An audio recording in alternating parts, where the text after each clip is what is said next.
カの快適さ半端ない。どうも、力です。今日はこちらのカレーをね、中島こうもんカレーってちょっとちょっと下ネタではないですけど、そういう有名な場所がありますけど、そこを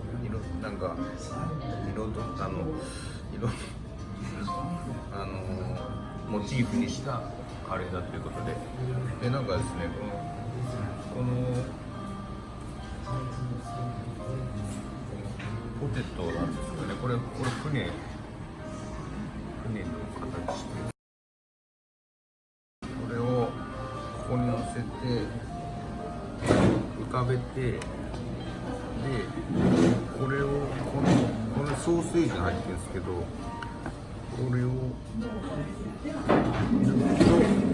うわすごい、船が倒れてしまったんですけど、あれ欲しくて全部の欲しかったから、あれまたでもこういうふうにいい感じになるっていうことで、ちょっと一口いただきたい。あれやったら開けて全部分かったら、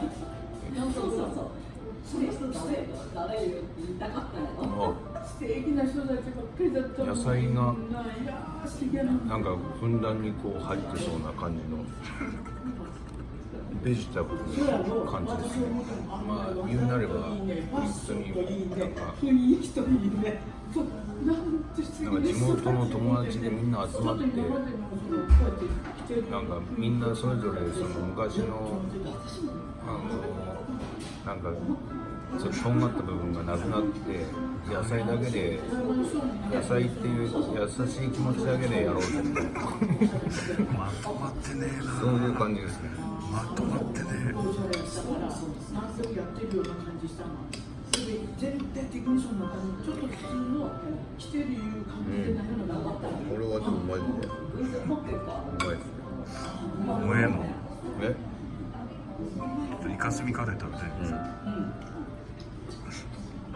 これ何これ？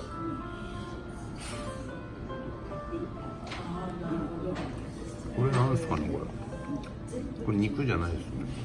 肉じゃん。いや、なんか魚のすり身みたいな。ああ、それあるかもしれないね。ちょっとイカスミカレー食べたいんですよ。どうぞ。ありがとうございました。